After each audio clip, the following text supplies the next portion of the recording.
Hello everybody, it's Tim here again to another movie review, this time for The Babysitter, The Killer Queen. Now I'm a little off, a little late, I mean not off, but late on this one because this movie's been out for a few months now. And of course if you see the big light in the background, that's of course the light. So I'm sorry about that, but this is the brightest room in the house, so it's the best place for me to really get a good clear picture. But yeah, Babysitter, Killer Queen. The first one, The Babysitter, was directed by Mick G. Now, I reviewed that one way back when it came out. Now, the first Babysitter movie, I gave it a solid 3 out of 4. I thought it was a good time. It was a horror comedy B flick. It was fine. It was good. I liked it. Mick G comes back to direct this one. They got the same cast returning. You got the boy from the last movie who's older. He's actually much older than he was in the first movie, but even though this one takes place just like 2 or 3 years later, I think. But the reason why is because that one, I believe the original was released in 2017, but was actually filmed in 2015, I think. And Mick G, he also did like Terminator Salvation, which wasn't very good. Um, but I think he's kind of found his knack and his niche with horror movies because The Babysitter was a good one-off movie with Samara Weaving and Robbie Amell as like and a bunch of other people, Bella Thorne as like these cult, as like this group of people that was with the babysitter played by Samara Weaving who wanted to like sacrifice the little boy and he had to kill them all off. Pretty funny, like horror comedy. You didn't need a sequel. At the end of the movie, if you watch it like through the credits, though, Samara Weaving's character like jumps out like one of the firemen or whatever who's like looking through the wreckage of the place or something like that, or a cop one. So she pretty much did survive at the end, even though this movie plays it like that bonus Chris scene didn't really matter. She's just kind of dead, like all the other killers. So they just ignore that. But really, though, The Babysitter never needed a sequel. It was a fine one-off. There was no reason to make another one. As far as this one goes, from 1 to 4 stars, I would say I would give it a 2. This is an unneeded sequel. It's okay. This is an okay time waster movie. One thing I'll say about these babysitter movies is, unlike the other movies on Netflix, which have been accused of being like woke or liberal propaganda or whatever, there's nothing like that in these movies. These are just straight up horror comedies, for better or for worse, whether you like them or not. And like I said, this one is okay. This movie makes the mistake of a lot of sequels do. It takes everything from the first one, the wacky comedy and the horror, and just like amps everything up to like further, max. But it amps up the comedy much more than the horror. This is much more of a dark comedy for most of it, and even in a lot of other times, it's even less of a dark comedy, more of just a silly comedy. Yeah, then there's like the parents come back in this one and they're like really dumb. The dad is like the characters in this, like the regular, just like human characters, not the over the top killers, are just like really broad. Uh, at least the parents are and stuff, so they'll be like really over the top. That way they can try to just like fit into the more cartoony vibe of this sequel. I've never liked that, like when sequels just like amp everything up in the first one because it just goes too extreme. It's like what they started doing in the later Nightmare on Elm Street sequels, like Freddy's Dead, and he's like riding on a broomstick or whatever. But yeah, you got the kid who's like in high school and he's like going to see the school shrink or whatever, and it's also the school nurse. And it's this black dude, and he keeps like he was actually pretty funny. I like this guy. He kept saying like, "Man, you just need to get some pussy, you'll be alright." Because he keeps telling him his issues, and nobody in the school believes him because he's like told his story to everybody, and they just keep picking on him. But yeah, the movie is kind of well stylized. It's kind of neat to see some of the stylized stuff. Like he feels like he's in a prison. You see like bars come down in the school. That was kind of cool. And there's this blonde chick there who he's friends with, and he hooks up with her. And then there's like this rebellious girl who comes to school. He hooks up with the blonde girl, and they're like going on this trip. And lo and behold, they start kissing. And then the twist is that, oh, she's actually the new cult leader woman or whatever. And you saw it coming. It was really played out. And then you got like the old killers like come back to life. They've been brought back to life by the new cult leader, so they can go after the boy again. And it's well, at the same time, it's fun to have them back. You don't really need it. They are fun here, and it's fun to have them. It would have. I think this movie would have been better and felt fresher if it would have just been a new cast.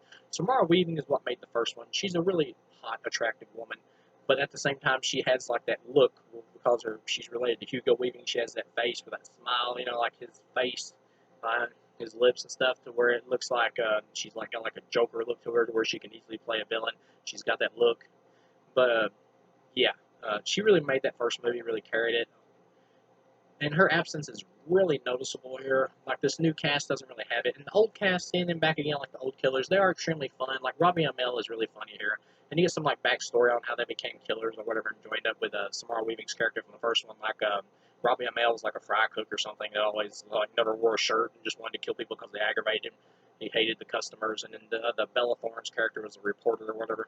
It's a pretty funny scene where she like gets stuck between these rocks. She's like, "Cole, don't look at my ass." I believe some boy's name is Cole or whatever, the main kid. yeah, they just amp up the really silly comedy. Like the main, like Bella Thorne is like got him at gunpoint. Instead of shooting them, she just sits there and monologues, and she like shoots around them until she accidentally ricochets a bullet and hits herself, and she goes, "Oh my boob," which is a callback to the first one, which is kind of funny, but at the same time, kind of dumb. The same joke twice. That's a lot of problems with comedies. Is doing the same jokes twice. It just doesn't. It doesn't usually work or feel as fresh. That's a problem with this movie.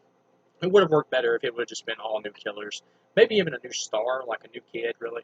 But I guess you could have had the same kid, but with like a new cast of killers. That would have worked. Keep the same story, but just have it be like a new cast of killers. And I think it would have felt fresher and played better. But he manages to kill them all, similar to the first one. And the rebellious girl like shows up there. She's like needs some gas or whatever, and she becomes the actual love interest, which we can kind of see coming. And they end up sleeping together. You get like this really funny scene, which is it's kind of funny, but it's like them dancing together and like looks like I believe it was like some kind of '70s disco look, and it's kind of funny. But at the same time, it feels much more of something that's at home in like a parody movie or something. It doesn't really feel like a horror comedy. That's what I'm saying. This film is much more cartoony, just much more comedic than that first one. So eventually, they get caught, and they got to do like this blood ritual thing, and because he's supposed to be a virgin, and the killers once again who died in the first one and died in this one come back to life again, and they start drinking the blood. And Samara Weaving finally shows back up, and they start drinking the blood, and then they all die because he's not a virgin anymore. And I love Robbie Amell. He's really funny. When he's dying, he's like, "Cole, you got to use some pussy. I'm not even mad, man. I'm not even mad." That was pretty funny. Robbie Amell, it's still good to have him here. He's enjoyable, but at the same time, you don't really need these characters. And in Samara Weaving, I hated this twist. So just so happenstance. Like the main girl or whatever who becomes the love interest, she's okay. She's fine. She's supposed to be like this rebellious girl, and the reason she's like that is because she's doesn't really want to be around people because her friend like died in a car accident. She survived. We find out it was actually Samara Weaving's character, so now we get her backstory, and she pretty much like made a deal with the devil to go around sacrificing people for whatever reason because she wanted to bring her friend back alive and make sure she lived. That really cheapens that first movie, trying to make her sympathetic when she was really evil and vicious in that first film. It doesn't line up at all, really. And I know why they did it. It's because they want Samara Weaving is so likable in that first film. They wanted to rework it to make her more of a hero in this one. And after she saves Cole or whatever by getting him to drink the blood when she knows that it's not virgin blood, she takes this stuff and drinks herself afterwards, and she dies too. And that's pretty much the end of the movie. And it's a happy ending. It's like I said, this is an okay movie. It's a 2 star out of 4, easily a 2 out of 4. It's okay. It's harmless. Um, you didn't need the whole twist with Samara Weaving. You didn't really need Samara Weaving even in this movie, really. Or if you had to have her in here, if you went by that post-credit scene from the first film, you could have had her just like get a new group of killers and just had her come back for revenge. You didn't really need like all this convoluted story. You didn't. But as it is, this is an okay movie. Like I said, 2 out of 4. Easy to watch time waster. Once again, it's a sequel to a horror comedy with even more comedy and not as much horror. Um, it's even more over the top, and it's not as funny because the jokes aren't as funny the second time around. And of course, they get lesser and lesser the more you watch them. So I really hope we don't get a third one. There's no real reason for a third movie in this series. There was no reason for this one really. But like I said, this isn't bad. I have it on a burnt disc to go along with my first one, which I also have burnt because Netflix doesn't put the majority of their movies out. So the only get them is to burn them.